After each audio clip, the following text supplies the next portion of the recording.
de verse como pares con Canadá, pero no logramos vernos como pares con México. ¿Por qué no logramos negociar a ese nivel de circunstancias? Y creo que tiene que ver con muchas razones, algunas de carácter económico, si lo vemos en términos de cuánto representa una economía para la otra en el Producto Interno Bruto. Las cifras son claras. Estados Unidos representa para nosotros alrededor del 28%, nosotros para ellos creo que no llegamos al 1.5% de su Producto Interno Bruto. Esa asimetría en términos económicos, por supuesto que puede reflejarse en otros ámbitos, pero me parece que la variable más importante tiene que ver con el Estado de Derecho. Y creo que esa, Leonardo entra dentro de sus reflexiones, hablar de la narrativa, y tiene tres variables que me parecen importantes para que pudiéramos construir una mejor relación, una, creo, más paritaria relación con los Estados Unidos: la sustancia, la narrativa y los canales de comunicación. Y me quedo en primera instancia con la sustancia, porque si bien construimos una serie de reformas que se han hablado muy bien de ellas alrededor del mundo, en tanto no exista Estado de Derecho y en tanto no tengamos una política interior que pueda ser reflejada correctamente hacia el exterior, difícilmente podremos negociar en igualdad de circunstancias. Me parece esa una premisa fundamental, y por el Estado de Derecho podemos entender varias cosas. Primero, entra ahí derechos humanos. Hablamos, y habla Leonardo en el libro, sobre la presencia de México en el G20 como una variable que pudiéramos utilizar de mejor manera. Sin embargo, si comparamos a México con el resto de los países del G20 o incluso con aquellos de la OCDE, nos damos cuenta precisamente de dónde está el déficit en esta sustancia. Está el déficit en, insisto, Estado de Derecho, en derechos humanos, en temas como educación e innovación. Si lo vemos hasta por el número de patentes, entendemos también que somos un país principalmente manufacturero, pero que no estamos generando industrias nacionales sólidas. Y si nos vamos a indicadores de desigualdad, tenemos enormes deudas en el terreno nacional, que por supuesto se reflejan en el plano de la política exterior o de las negociaciones con otros países. Me parece que México no ha acabado de entender lo que ha pasado en los últimos años. ¿Por qué? Porque no lo entendemos los políticos, y los políticos tomamos muchas de las decisiones. No entendemos que hoy la información no puede ser acotada a lo que digan los medios nacionales. Hoy la información se puede adquirir a través de distintas redes sociales, a través de internet, y puede ser verificable en tiempo real. Esa verificación de información es algo que está más allá de los controles que quieran tener los políticos en torno a lo que se pueda publicar en los medios de comunicación. Es decir, así como en los 80s podríamos pensar en una realidad construida a partir de la narrativa y que todos más o menos pensáramos que así vivíamos, hoy la realidad es completamente distinta. Hoy la realidad se impone, y entonces la sustancia está determinada por esa realidad, no por las construcciones de narrativa o de estrategias de comunicación que se puedan prever desde los gobiernos.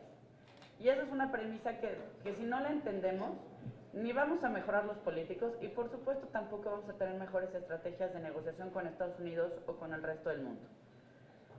Un análisis que también me parece importante y que se destaca en el libro es, bueno, ¿cuáles son nuestras variables a favor? Y destaca Leonardo, pues, la posición geoestratégica que tiene México, entre otras variables. Es el discurso que normalmente utilizo cuando voy a otros países, lo confieso, pero que también esa misma moneda tiene otra cara. Sí somos la 15ª economía del mundo, pero antes éramos una economía más grande en relación con el resto del mundo, es decir, ocupábamos una posición más importante en este ranking económico.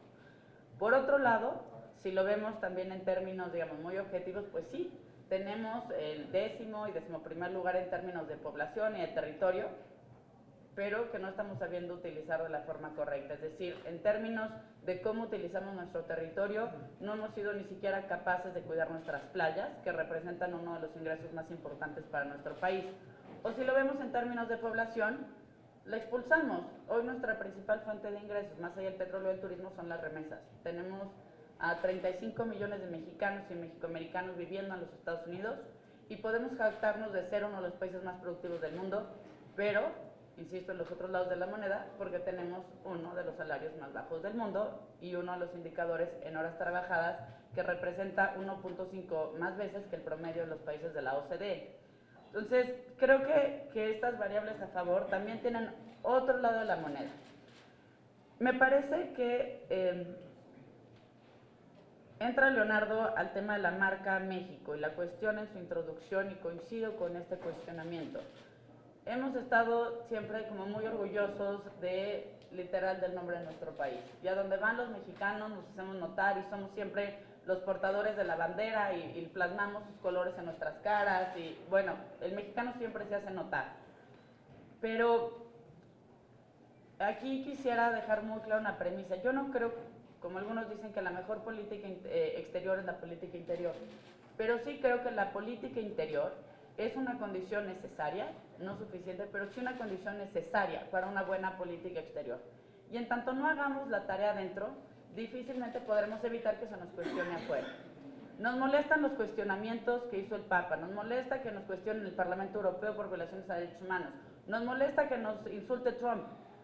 Yo creo que sí tenemos razón en enojarnos por ciertas cosas, como los comentarios xenófobos y muy discriminatorios de Trump. Pero hay otras críticas que deberíamos empezar a escuchar y a resolver. Y una de esas son las críticas a las violaciones de derechos humanos. No hay forma de construir una narrativa de grandes reformas estructurales si casos como el de Ayotzinapa siguen sin resolverse. Un país donde 43 jóvenes desaparecen en plena luz del día es insostenible en términos de una narrativa en el exterior. Creo, y hacía mención Gerardo, que México trató de tener su Mexican Moment, pero si lo comparamos con lo que ha sucedido en Cuba o en Irán, difícilmente logramos vender ese gran momento como lo hicieron estos otros dos países. Existen, y menciona Leonardo en el libro, grandes experiencias de comunicación sobre cómo, de una forma más exitosa y mucho más precisa, poder tener los canales de comunicación que permitan que esa mejor imagen de país pueda llegar a otros lugares. Pero regresando a los tres elementos que menciona Leonardo en el libro, la sustancia, la narrativa y los canales, insisto, la sustancia hoy tiene una gran deuda dentro y fuera de nuestras fronteras. La narrativa como que se quedó a principios de sexenio, donde se hablaba de reformas, y hoy no sabemos ni cómo se implementan.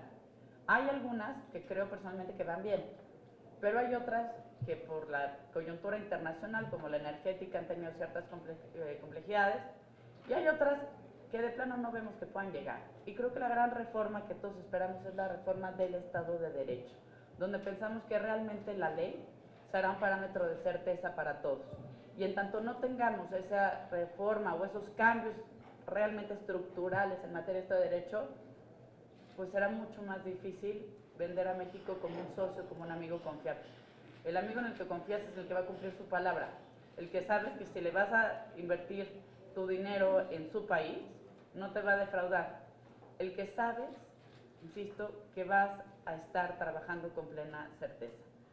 Creo, para concluir, que la relación entre México y Estados Unidos no solo requiere de una redefinición, como de cierta forma se plantea, no se trata tanto de una actualización. Sí hay ciertos instrumentos internacionales, entre ellos por supuesto el importantísimo Tratado de Libre Comercio con América del Norte, que requiere de una modernización, porque ya las materias son muy distintas, pero también requiere que tengamos una reflexión mucho más profunda de qué significa México en el mundo, quiénes somos, qué queremos y cómo podemos lograrlo. No he visto que exista un diagnóstico profundo sobre la vocación que México debe jugar en el mundo. Nuestros principios de política exterior tienen décadas de haberse definido. No hemos hecho pues ni siquiera una profunda revisión a cuáles son esos nuevos actores a los que México debiera acercarse. Cómo México pudiera potenciar los temas que ha encabezado de manera muy exitosa en el multilateralismo. Y tampoco hemos definido quiénes deben ser nuestros socios estratégicos. Se han impuesto mucho más por fuerza y por la coyuntura, como es la relación con Estados Unidos. La enorme dependencia que tenemos con Estados Unidos se debe, por supuesto, a una natural cercanía y completa interdependencia, pero también a que no hemos sabido abrirnos otras puertas en el exterior, ni a definir cuáles son esas batallas que debemos dar. A mí me parece que hoy México tiene una coyuntura importante. Estamos por celebrar los 100 años de nuestra Constitución en febrero. Estamos también en un momento donde pues, la elección, donde resulta ganador Donald Trump, también nos impone varias reflexiones. Haber sido la piñata electoral del país del que dependen el 80% de nuestras exportaciones y pues realmente la vida, la calidad de vida, la vida como la conocen 35 millones de mexicanos o de mexicoamericanos, creo que nos debe obligar a profundas reflexiones. Entender que hay mucho que debemos hacer en casa, a entender que tenemos grandes déficits con nuestras propias industrias, parte del no poder vender, como lo dice Leonardo, el Tratado de Libre Comercio América del Norte, tiene que ver con que pues pareciera como un matrimonio el de México y Estados Unidos. Se firmó y nadie más volvió a hacer labores de conquista ni de romance. Y entonces pareciera que nos dimos todos por sentados y que las cosas deben caminar en automático. Y no, la política no escapa a lo que la naturaleza de las relaciones humanas. Nada camina en automático.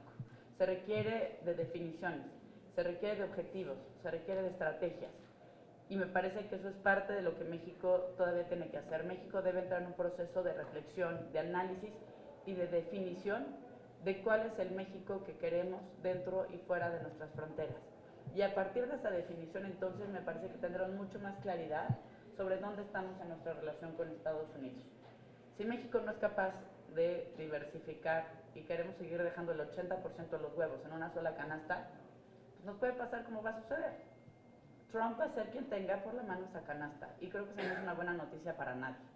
Entonces, creo que hay una gran tarea pendiente. Espero que aquí en el Senado de la República estemos a la altura de ese debate y seamos capaces de impulsarlo, seamos capaces también de construirlo y capaces de entregar, seguramente tocará ya al próximo gobierno, nuevos lineamientos de política exterior y nuevas estrategias y propuestas, como bien hace Leonardo en su libro, que puedan ayudar a nuestro país a tomar mejores decisiones, tanto en la construcción de una mejor sustancia, de una narrativa mucho más sólida y exitosa y por supuesto aprovechar los buenos consejos que nos deja Leonardo en su libro sobre los canales de comunicación, de los que él sí es un experto y los políticos tienen mucho que aprender.